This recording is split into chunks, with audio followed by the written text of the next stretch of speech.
Good morning. I'm meteorologist Dave Epstein. It is Thursday, the 22nd of January. Let's get to that weather wisdom for today. Well, today is a great day. Get outside and enjoy it, folks. Temperatures in the lower 40s. We'll see some melting going on. It will feel like spring after the cold weather. We had a few snow showers for some of you last night, leaving a coating to half an inch in spots. Southwest breeze is going to flip around to the west, and it becomes partly cloudy tonight. We're down near 20. Not that cold.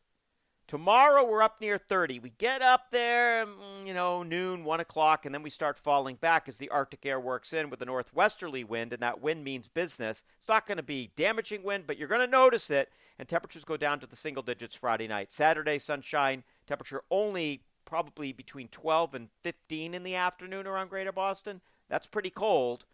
Sunday, the storm arrives. Now, this, to me, the big thing about this storm is that we have a huge contrast in temperature. So very cold Arctic air over us and relatively mild air to the south. In some ways, this feels a little bit like setups that we had in 2015. Now, don't worry, we're not going to go into, I don't think, we're not going to go into multiple nor'easters here. But those storms, it was very cold.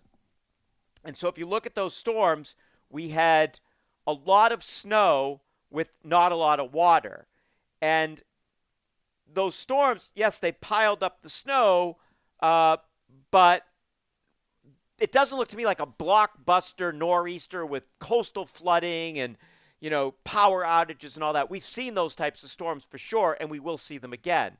But this is more like wave of low pressure moving out, getting stronger, certainly probably classified as a nor'easter as it moves out underneath us. But it's going to be, I would say, what we'd say is a typical major snowstorm, especially if we go over 6 inches, which I think there's a high likelihood as of now that many of us, if not all of us, are going to do. Do we get to, how much over that do we go? I'm not going to start on Thursday talking about that yet. Probably this afternoon when I look at the models again, I'll start putting some numbers on, where's 6 inches? Is there somewhere that's going to get a foot? And where would that be? And how likely is it? And then where's the cutoff to the north? So those are the things I'll be looking at during the day today. Continue to check out things on TikTok, Instagram, YouTube, Snapchat. No, I don't do Snapchat. Social media, Facebook. There's the other one I was trying to think of. So you can find me everywhere and always send a little message as well on some of these. Happy to try to answer it and would love to know your thoughts. Have a great morning.